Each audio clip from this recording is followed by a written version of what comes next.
Sometimes I build a BB-GAT and my typical ASMR benchtop video just doesn't do it justice.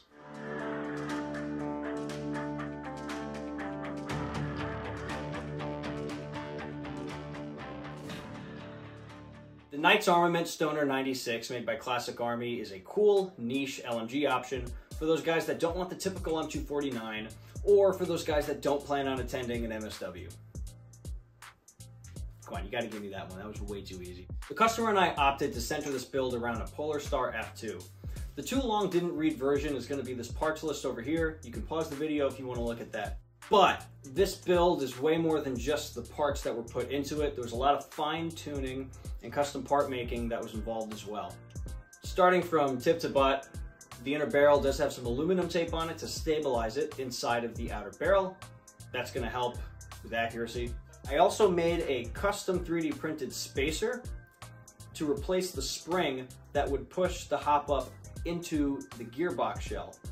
I did that because simply stacking O-rings was not gonna work because I had to stack so many O-rings together that they started to kind of scrunch up and overlap with one another. There's still a couple O-rings so that we can get that nice snug fit, but the 3D printed spacer eliminates the scrunching up overlapping issue. We're using a BullGear HopUp chamber in here, specific for the Knights Armament Stoner, but it didn't really fit perfectly inside of the gearbox shell. The hole in the front of the shell was a larger diameter than that of the HopUp chamber where it would insert into the shell.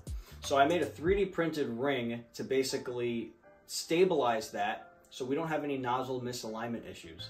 I also had to file the channel on the feed block just a little bit so that that ridge on the HopUp chamber can actually slide in there. It was originally a really tight fit. This is something you might have to do to yours if you try to build one of these. Now, in the gearbox shell itself, we do have the Polarstar F2 specific for the KAC Stoner LMG.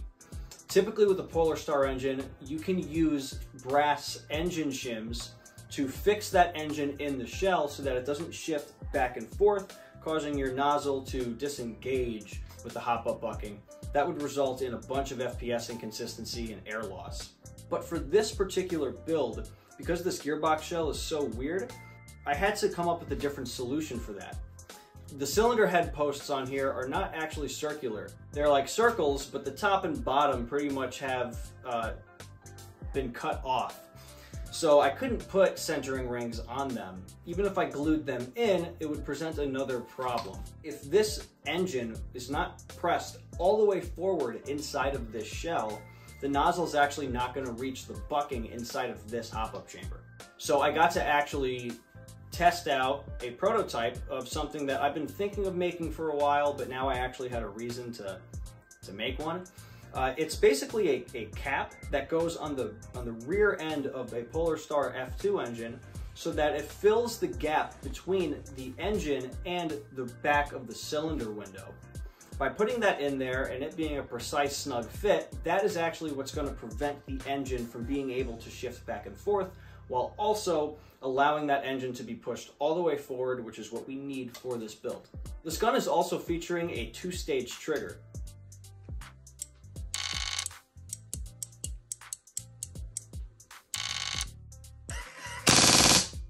And we're running a BullGear mag for it. Now this is the magazine where you actually store the battery inside the bottom of the mag. So in order to do this dual stage trigger, I actually drilled 2 holes and I tapped them so that I can attach a second micro switch. The first switch is the magazine, so that'll start feeding, and then the second switch is the actual gun itself, so that'll get it firing. So this means that there's also 2 circuits in the gun.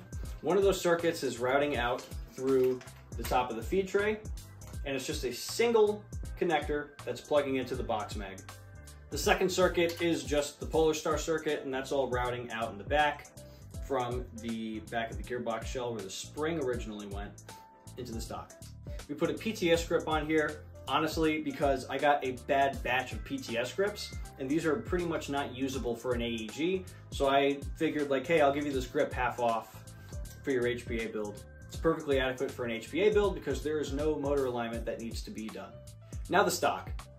The customer wanted a full stock. there's no full stock on the market for this. There are adapters that let you put a buffer tube on it so you can run a normal M4 crane stock, but he kind of liked the look of the Stoner 63. So I pretty much modeled this after a full stock on a Stoner 63, except we made it a little bit stubbier than the Stoner 63 stock.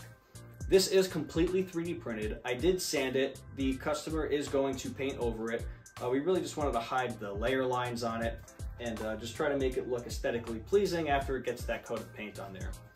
We did also put a custom logo on here for Task Force and Div. I do sponsor Smiggy Balls, so, you know, he pretty much had no problem with us throwing his logo on there.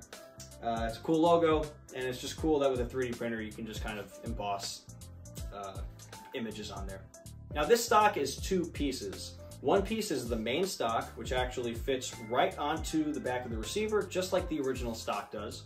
It's clipped in with this latch and a single screw on the bottom, and it's actually pretty solid. I can support the weight of the gun on the stock, no problem. It feels really solid. We printed this with Inland PLA+.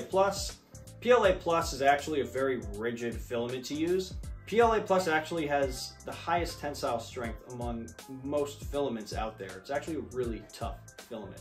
The only drawback of using PLA+ is that it does have a pretty low melting temperature.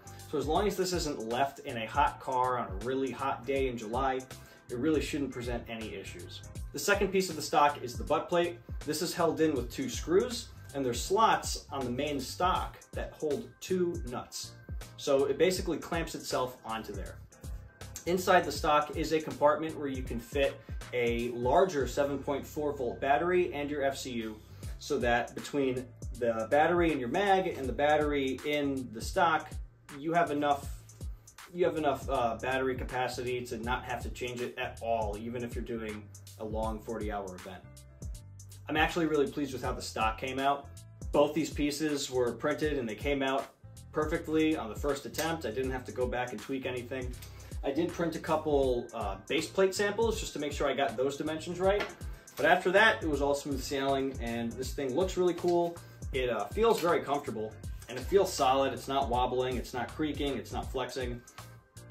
It just looks kind of gross right now because of the sanding, but again, fresh coat of paint is going to fix that. All right, guys, that's pretty much all I got. So this wasn't intended to be a super long video. This isn't necessarily a review of anything. It's just, I just wanted to show off this cool build because I think it looks cursed in a good way. If you're interested in tech work, you can go to AntTechAirsoft.com, go to our tech services page, and follow the instructions there. And then that's another way we can get the ball rolling on building you your dream airsoft gun.